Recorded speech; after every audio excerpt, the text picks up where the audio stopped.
Alright, welcome to another session of Black History Celebration. And I want to start out by really targeting those black people who really think of blackness as something not to be proud of.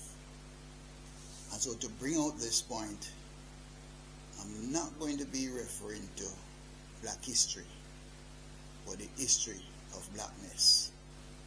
And of course, this celebration will also focus on the birth of Bob Marley, his Earth Strong.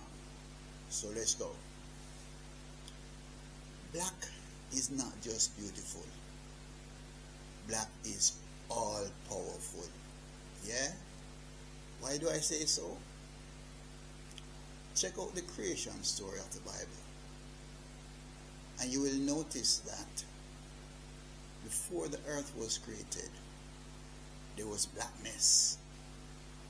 And if you don't know the creation story of the Bible, check out what the scientists talk about the Big Bang. They all said that it came out of blackness. Now let's take it a little further, because every human on this earth, as well as all the animals of the earth, we were all created from a black womb. Have you ever thought of the fact that inside our mother's womb there's no light? It's all blackness. Consider a seed. For most plants planted in the earth, do you think there's any light down there? All blackness. So what's the point?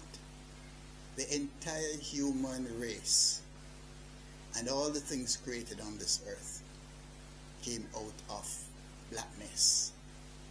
And also, the researchers will tell you that the human civilization started on the continent of Africa. Hence, the source of creation is black energy. So for most of us who would want to deny the value and the creative power of blackness, I think that for those persons who cannot see the richness, the all-powerfulness of blackness, I think they are victims of mental slavery. For those among us who would want to use cosmetics and bleach to camouflage their blackness, to look like white people, they too are victims of mental slavery. And for those who would want to look at the word L-I-V-E and spell it back way as E-V-I-L, they too are victims of mental slavery, because the colonial master would want us to think that anything that is black is really about evil. So just for those of us who are black and not proud, I thought I'd just bring this little insight to let you know that if there was a color that you could put to God, if there's a color that you could put to the creative energy that brings all creation together, then it's all blackness. Because for many persons who read the Bible, as I said, it tells you that the Spirit of God called light to come forth so that we could see all of creation coming out of blackness. Alright, so that little part is for black history, or the history of blackness. Now let us look at Bob Marley and the celebrations of his birthday. And I want to do that with a little story that some of us might be familiar with. Alright, so it goes like this. And this is real stuff. If you're not sure, you can do the research. Once upon a time, the awesome beauty of a black teenage girl attracted the attention of a white man riding on his horse. He could not resist the charm, and so he pursued her, made love to her, impregnated her. Inside the black womb of the young girl was a struggle between the white sperm fusing with the black egg. The black egg to make a fetus, what you could perhaps call an hybrid fetus.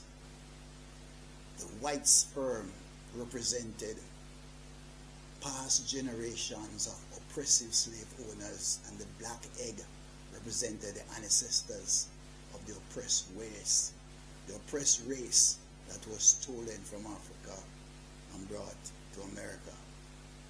It's therefore not surprising that the Rastaman vibration of Bob Marley is a representation of a generational struggle of female subjugation and the overall oppression of the black race.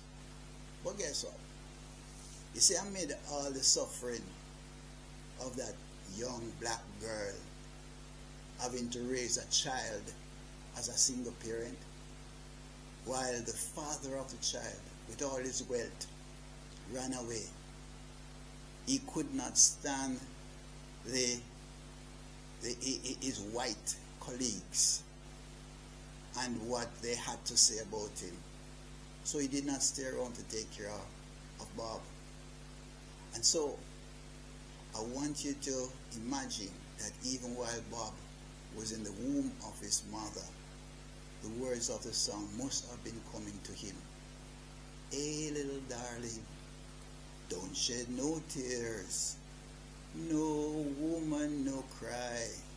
So it's not surprising that Bob came out with a sentiment for suffering mothers, many of whom had to be single parents. So Bob grew up and declared that, look, notwithstanding the suffering, my head was made strong by the Almighty. And so I forward in this generation triumphantly. Like a seed, will not die. You bury me in the ground and I'll grow. So today, there are many hybrid children that are rising triumphantly. You only have to think of somebody like Barack Obama. In his case, it was a black sperm from Africa that fused with a white sperm, a white egg from an American woman. And he too rose triumphantly to the White House. It's only sad that 8 years was not enough for him to repaint that house into black. So, as we celebrate Bob Marley's Earth Strong, let us renew the call for black people to rise from our sleepless slumber, for there is work to be done. Let's do it little by little. And so we continue celebrating Reggae Month, and I personally will also continue celebrating the Earth Strong of my best friend Nance. So in the next session of the celebration, I'll speak some more about the significance of reggae, the power of reggae. And for those who are interested, I'll still tell you a little bit more about the wonderful woman that I call my best friend. I know there are many persons who want to hear that, so I'll give it to you just like it is. Stay tuned. See you in the next celebration session. Blessed.